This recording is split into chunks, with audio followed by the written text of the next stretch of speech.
ভুট্টা চাষ করে অনেকেই সফলতা পাচ্ছে।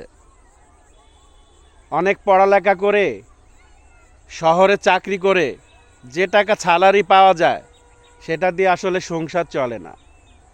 যার 10 বিঘা জমি আছে, 5 বিঘা জমি আছে, সে কিন্তু ইচ্ছা করলে ভুট্টা লাগাতে পারেন, অন্য অন্য সবজি চাষ করতে পারেন।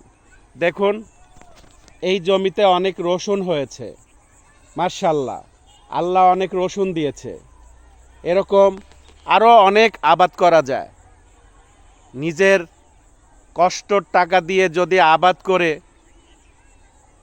ফলাফল আনা যায় তাহলে নিজের কাছেও ভালো লাগবে, সবাই বলবে সে কৃষি কাজ করে উন্নতি করছে। তো আমরা যারা শহরে থাকি, চাকরির অবস্থা ভালো না, তারা যদি এসে গ্রামে এরকম ভুট্টা চাষ করে, লাউ চাষ করে, বিভিন্ন ধরনের সবজি চাষ করে, তাহলে কিন্তু সুন্দর মতো তার ফ্যামিলিটা চলে যাবে এবং সচ্ছলভাবে সে থাকতে পারবে।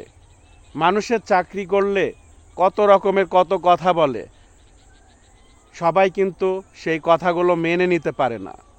তো আমরা সবাই এই কথাটা মাথায় রাখব এবং যাদের 5 বিঘা, 6 বিঘা, 10 বিঘা জমি আছে তারা আমরা নিজেরাই এই চাষবাস করব, ভালো থাকব।